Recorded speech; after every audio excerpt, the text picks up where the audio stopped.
Yeah, yo, pull up a chair, let the real talk begin. Faith on the table where the brothers lock in. Life gets heavy, but we stand our ground. Truth in the room when the circle comes round. No mask, no front, just real man here. Talking about faith through the doubt and the fear. From the grind of the week to the lessons we share. Welcome to the men's round table, pull up a chair. Men's round table series, step inside. Real men, real faith where the truths collide. Voices at the table where the stories get shared. Welcome to the men's round table, pull up a chair. Welcome back to the Men's Roundtable Series Spotlight. Well, you guys that are not aware, this is a brand new series. It's a new show, as a matter of fact. We do still do the Men's Roundtable Series every Thursday night at 7 p.m. EST, Eastern Standard Time. This is just an opportunity for us to spotlight men from around the country, around the world who have incredible stories, have some insights and actionable tips for the men that are watching and listening, who are husbands, fathers, brothers, and sons, who need the kind of support and the accountability that we provide here on the Men's Roundtable Series. So this is an extension of that, and we've had one show already, so we're just getting started. It's been fun already. I'm bringing in a good friend of mine. He is an author, international speaker, entrepreneur, as well as the creator of the Victory Framework. You might have seen him on the platform several times over the past few months because he's that good. Philip Brittain's in the house. Philip, how you doing, man? Good to have you here, man. Doing great, man. Happy to be here. All right. Excited, man. Good to have you here. All right. So a lot of things that we're going to talk about, they all, of course, going to be centered across the board to all men folk, the husbands, fathers, brothers, and sons. That's who we're talking to today. We're not excluding the ladies, but we know that they always jump in the comment section anyways and kind of share it with their significant others and their loved ones. Thank you for supporting us and doing that. If you're watching us for the very first time, which is very possible because the show is brand new, we are live on Facebook and YouTube and LinkedIn. So we're live on all three.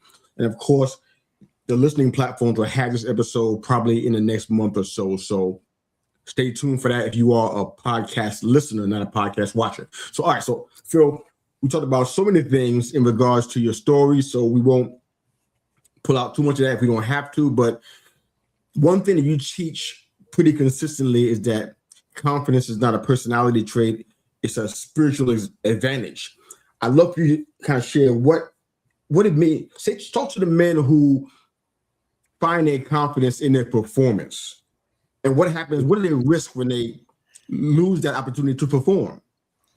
Man, that's a great question. Man, identity is a big one for us men. We tend to wrap up our identity in our performance or our job or sports or whatever it is. I got to do better. I got to provide better. I got to provide more. I got to be the breadwinner. I got to be all that my wife wants me to be, needs me to be. I got to be all that my the business needs me to be. I gotta show up because my peers are looking at me and they're thinking, good or bad, whether I perform or not. You know, we wrap up our whole identity in whether or not we're doing good in whatever category it is that we have decided that we need to be good in, right? And it's such a false sense of security. It's a false sense of identity.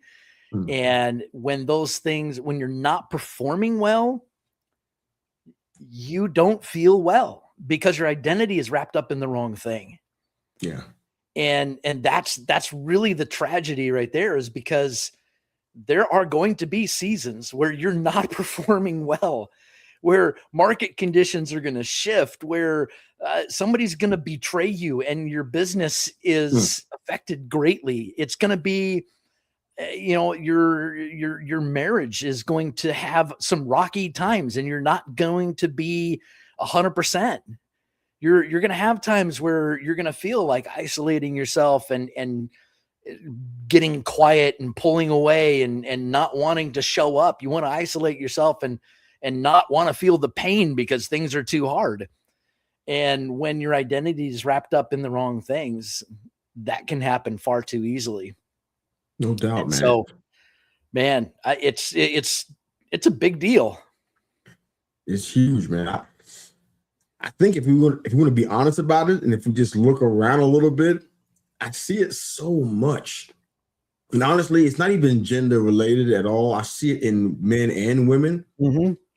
We're surrounded by both. We serve with both. We're in ministry with both. We're in relationships with both. I see it all the time. Mm-hmm. The scary part is that, man, once you start down that road, you're kind of faced with a big decision. You find out you're probably going to find out somewhere before you get too far down that this is probably the wrong road that you're going down. You got to decide: am I going to keep going so I can save face, or am I going to turn around and start back over again? Both decisions are huge. They're big and they have massive implications, but we're all faced with that. Usually, folks take that first route because I've already been going this far. I'm gonna go ahead and just keep going. It ain't gonna amount to what I want, but I fear, man. Perhaps I fear the shame of having to go back and start all over again. So identity is critical, brother. You nail that, man, without question. Man. You talked a lot about in your story. You talked a lot about self-doubt and kind of believing the lies that have been told to you. What do you say to men that would rather have the comfort of the lie than the discomfort of the truth? What would you say to them? Oh man, it reminds me of that scene from The Matrix where he's sitting down having a steak dinner, and he takes this juicy bite, chomps on it for a while, and he says, "Man, ignorance is bliss." Right? And then he decides to go back into the Matrix. We can't really do that, but we pretend really well. We put on these masks of pretending that everything's okay and it's not. And man, if you don't dig in and deal with the identity piece, if you don't dig in and deal with where that false sense of identity comes from, which is usually due to listening to the wrong voices.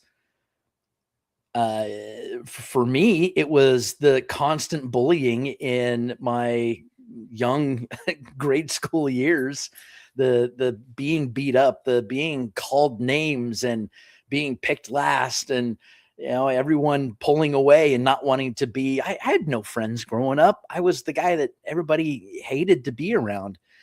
And that does something to a person when you hear that negative constantly,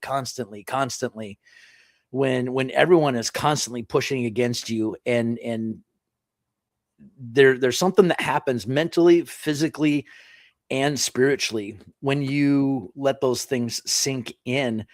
And later on in life, they become part of your identity. You hold on to it, and it's not who you think you are that's holding you back. It's who you think you're not, because you've believed the lie that other people have said. You're not good enough. You'll never do that. You'll never succeed. You can't do that. All the dumb things people say when they don't have your vision. But man, it's so important to really deal with the past hurts, the past pains, learning how to grieve, learning how to dig in and feel the things that we don't want to feel, especially as men, right? We want to compartmentalize, put it on a box, put it on a shelf and say, don't open that box. It hurts too much. Don't go there, man. And then we go out and live our life with this false identity. And we've got some of the people fooled some of the time, but you can't fool all the people all the time, right? No. People see our hurt. We're carrying around baggage, and there's some people see it, whether they say it or not. You're not fooling everybody. And when we can get to a point where we can be honest as men and say, look, I'm hurting. I'm dealing with some stuff. Look, the reality is that I am, and you are, and every one of us is dealing with stuff, whether in this season or the next season or the last season. We've all got junk. And when we can come to a point where we can actually be honest and say, man, I'm dealing with stuff, we need to be a shoulder and to be that person to lift up each other's arms and say, hey, I got you, brother. Let's go. Right. Yeah. We need that. Isolation is a killer, man. Absolutely. That's one of the reasons why we have the community that you and I share together. And that's a primary reason why I started the Men's Roundtable Series podcast in the first place, because honestly, people may jump on the comments and say otherwise, but I rarely saw it. I rarely saw what we are building through that podcast and through this podcast now, because this is definitely a part of that effort, that mission. I rarely saw that. I see people jumping on social media posts talking about stuff. I really saw the kind of community, the safe space, the ongoing accountability that we're providing through this show. People who we're pulling into the family, and we're watching out for them. They're across the country, not global per se yet. I don't think we have any global partners that I know of yet, but definitely national. All across, from where you are to where we are, all across the country, coast to coast. And we're checking in on folks. We're giving folks 3 a.m. wake-up calls or check-in calls. We're doing the thing that we're supposed to be doing as brothers. So I love that. There's just saying, I know people say it all the time. I've even said it, but I don't know how true. We can talk about that a little bit if you want to. People say, I don't care what people think. Such a lie. We do. I don't think it's a real thing. I think it really is real. And what you said too about being picked last, if you've ever been on a basketball court or a football field and you were picked last or even next to last, it burns. I've never been last, but I've been second from the last. I've been there. And probably it was my height at the time. It could be a lot of different factors why, or maybe I didn't know the person as well as the people who were in front of me. I don't know, but being picked last, there's a pain that comes with it. But I really feel, maybe you could speak to this part along with the I don't care what they think part. What happens when you're picked first? That's a scary place to be too. You just don't know it yet. You get picked first and you get kind of this comfort like, oh, I've been picked. So I know grown men who I've worked with, who I served with, who I've been in some kind of relationship with. They are the ones that have been picked first. And the mindset that they have is like, wow, I'm glad I'm not you. I'm glad I wasn't picked first, because now you got a sense of security, like you said earlier, where you think that, you know what? You got to end now. You're always going to be a part of this clique, this club, this group. You're always going to be in. But from an eternal value standpoint, what does that really mean? No, man, that's a great question, man. I wish I knew what that felt like to be picked first. But for coming, looking at it from the outside and what reading I've done, when you're picked first, maybe once or twice, that's good. It gives you a little boost. Yeah. But when it happens all the time, I think it really gives you a false sense of security, and it kind of produces you get a little bit of a chip on your shoulder. Like, I'm all that in a bag of chips. Don't you know? Just ask me. I'll tell you. Come on. I know I'm all that. They all know it. They picked me first. Can't you see I'm all that? Right. Kind of, you assume something based on, some outside factors. And I think sometimes people can wear that as a mask to hide from others the pain that they're really feeling. And so going back to your first question, the performance idea, for some, it's I have to perform, and there's this elevated pressure that we put on each other because, hey, they picked me first all the time. I have to live up to that now. Ooh. Think about rather that than just being yourself and being in your moment. Now, there's nothing wrong with striving and going out to perform at a high level. But when you put that pressure on yourself to say, well, they assume, therefore I have to live up to this, and I have to put this external pressure on me, we can almost wear that as a badge of honor that we shouldn't be wearing. Yeah. Right. Because we know deep down inside, I'm actually not that good. I'm really not all that in a bag of chips. And I'm actually a hurting, depressed man, and I need some help, but I can't tell anybody because everybody thinks I'm up here. I can't let anybody in and understand below the surface what's really going on, because it would break the illusion.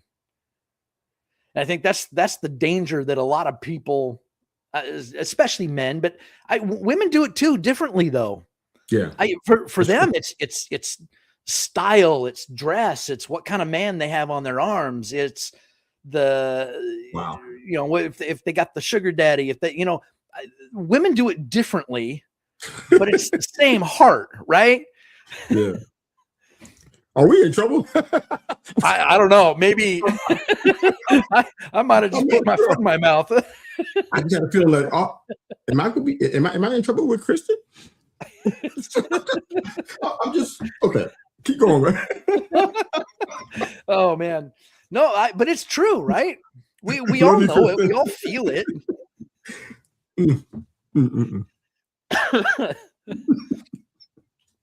Yeah, that's a struggle, man. We have to be careful of putting on airs. Oh yeah. And pretending that we're better than we are. Putting that external pressure on us. We weren't meant to do that. God said you're going to have to work to eat. You're going to have to put in some effort. By the sweat of your brow. It's going to take some work. So we need to be prepared for that, but we don't need to put on all that excess pressure. It's undue, it's unnecessary, and just be yourself. Yeah. I love that, man. So many places we can go with that. But it's hard to do if you haven't dealt with past hurts and issues, if you're not dealing with the present hurts and issues. For a lot of guys, for instance, let's talk about the elephant in the room.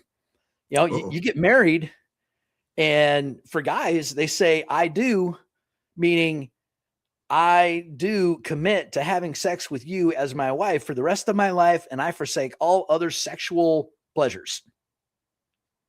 The woman says, I do, to have a man that will support her so she can live the life she wants. But women are not taught how to be wives. They're either taught how to be over-sexualized, or they're taught that sex is bad. And so you get in a marriage relationship. Let's say you did everything right, and you decided not to have sex till you got married. And you get married, and suddenly it takes a week before you're able to consummate the marriage. Because the woman is told that sex is bad, so she's scared. She doesn't want it. Wow. Too many guys fall into that trap. Nobody tells them. Let's say the thing that's not said, right? And so either it takes a while, and then two things happen in a lot of marriages, and I think most guys would agree. Either the woman in the relationship just isn't in the mood, and she denies and denies and denies the sexual intimacy that men need. And so the man gets quiet. He pulls away. He gets distant. He starts to isolate. He starts staying up late at night on his own because he doesn't want to go to bed. Because why would I go to bed if you're just going to deny me? Right? And so then a whole slew of other things start to slip in. Or the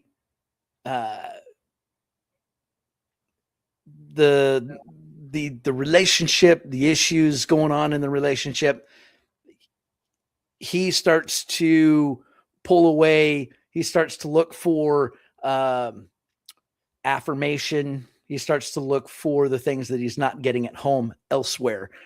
And that's trouble, man. That's trouble. Oh gosh. And so, if there's women listening, men really only need three things. We're pretty simple creatures. We need food, we need affirmation, and we need sexual intimacy. Period. Like, if the wife will take care of those three things, man, we will conquer the world for you. Right? Tell me I'm wrong. I'm not doing it. I'm not saying anything.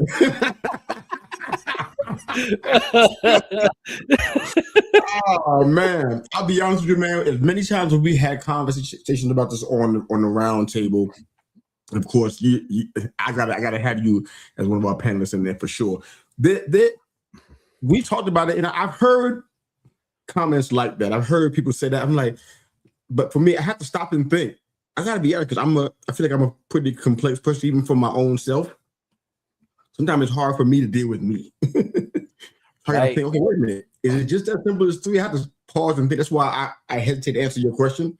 To respond to it, I'm like, is it just 3? Is there a 4th? I'm gonna analyze. I gotta make sure that I'm totally, before I say it, because it's gonna be online everywhere forever. I want to make sure that, okay, the food part I agree with, sexual intimacy, I totally agree with that, especially the intimacy part. That's really important.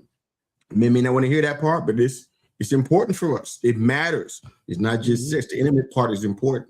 And then, of course, the affirmation and the validation from our wives, know that we're the father, husband that we're supposed to be. That's part of the respect piece. There's a lot that goes into the respect. The affirmation is a big piece of the respect. Yeah. If you've ever read Love and Respect, which I'm sure you have, all the affirmation, that's all part of the respect piece. Okay. Because this thing that can file under that, I'm like, this thing I like to see, like, for example, we talk football sometimes, you and I, and we've even done it on our broadcast. They call me Mr. U. We talk about football a little bit. I like it when my wife watches a game with me. I know it's not happening all the time because I'm not going to explain, what the X is doing, and I'm not going to explain coverages as much as I can understand it. She don't want to hear all of that stuff. So it's basic stuff for her because she's not really into it that much. But it matters to me if she wants to watch a game from time to time. So what? I'm like, you do? Oh wow! We sit down and have little stacks together and we watch a game together. So I don't know where to put that in your 3 bullet list. I don't know. Is that in there? That comes under affirmation, man. It's part of the respect. Okay. Oh, man, if you respect me and you admire me, you want to come into what I'm doing and be a part of what I'm doing. Fair. Right? Okay. Yeah.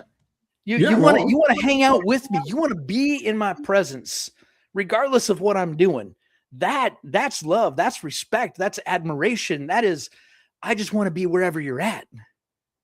Right? Oh, I love that. I love that. Let's go biblical, man. Isn't that what God wants of us? Without question. He wants to be invited into every area. Right? He wants to be invited into every area. We're not doing that. We invite him on Sunday and a Wednesday night. The other days of the week, we're on our own and we don't really want him around to see what we do. we got to put that into practice. And it's easier said than done. Fair. One of the things Go ahead. I want to ask you about, because you lead a lot of people, especially in the areas of faith and finding purpose and such. Where do you see men most often out of alignment? Is it what they believe about God, what they believe about themselves, what they're willing to sacrifice and compromise? Where do you see men most often out of alignment? I think you nailed the 2 things. How we view ourselves is actually a direct reflection of how we view God. Okay. And more so, the closer we get to knowing God, the closer we get to know ourselves. As we get to know the Creator, we understand the created. Knowing who God is, his nature, and what he wants of us, to be near us, to be in relationship with us, it gives us a better, clearer understanding of ourselves and the masks we wear, the pain we carry, the bruises that we show. And we really have an issue with knowing God. And therefore we have an issue with knowing ourselves and being able to be real and transparent and present for everybody else in our lives. because we don't have that real relationship with Christ. We don't understand him. We don't have that relationship. Because that relationship suffers, all of our other relationships suffers. Love that. I think that really is the core. Okay. Everything else comes out of that. We got time for a couple more questions. I got to ask you this one. This is a trail off of what you were just sharing just now. A lot of men, I won't say most, a lot of men desire to understand purpose. A lot of, probably most men, they think being a breadwinner, just doing their own thing, excuse me, and being a good person is all that matters. But there are a lot of men, a larger number of men, even in today's times, that want more than that. When you look at their routines, it's almost a guarantee that they're never going to find it just because of how things are structured. What do you say to the man who talks about wanting purpose, but refuses to change anything to accomplish it? What do you say to them? Man, going back to what we just said, if they're struggling to find the purpose, I would bet, if I were a betting man, I would bet heavy on the fact that they do not have a clear, close relationship with God Almighty, with their Savior, Jesus Christ. My guess is they're not reading their Bible. They're not spending time in prayer. And if they would do those things, a lot of things come into clarity really quick. What are you seeing that says, you know what, this works? Because somebody might be watching, listening, who don't ascribe to that and they don't see the point. Real quick before I ask my last question for the day, just real quick, if you can share a little piece of your life. When you have done that, what have you seen that said, you know what, people might want to do the same thing too? There was a great study recently done, actually, that speaks directly to this. I forget the name of the. I forget it. I have a copy of it. It's a fascinating study, but they took a study of the effect of reading the Bible on a person's daily life. Someone who reads the Bible 0 or 1 time per week, almost no difference in their life, attitude, drug addiction, overall feelings of doubt or worth. There's almost no difference in any category. Someone who reads their Bible 2 to 3 times a week, there's this minor, ever so slight increase in, feelings of happiness, or less feelings of doubt or suicide, less addictive behaviors. So there's just a slight increase in all these other categories. But somebody who reads their Bible 4 times a week or more on average, it's like a hockey stick growth, man. It goes straight up. The difference it makes in whether or not you feel lonely, whether or not you're having feelings of doubt, discouragement, depression, suicide thoughts, your level of happiness, your relationship with your wife, your kids, relationships with others. Like they go through all these categories. And if you would get in your Bible 4 times a week or more, the difference is staggering. And that fits so well because I can go back to periods in my life where I recognize that I'm not reading my Bible, not nearly enough. And my life, I find that I'm in addictive behaviors more. I'm isolating more. I'm feeling doubtful more. I'm feeling discouraged more. All of these things. But I can go back and I can look at times in my life where I'm in the Word daily, or at least 4 or 5 times a week. And I'm studying the Word and I'm trying to be in prayer and seek God. Those times I can go back and I can see, man, my joy was through the roof. My effectiveness was through the roof. My relationships were strong and encouraging. I could go through every category in those moments. Yeah. And I can see where it applies and how it applies. So that is the number one encouragement I can give anybody. If you're struggling with anything, get in the Word. Got it. It is living. It is transformative.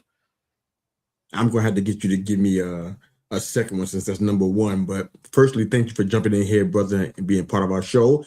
You've done something that nobody else on the earth has ever done. You've been on all 4 of our shows. You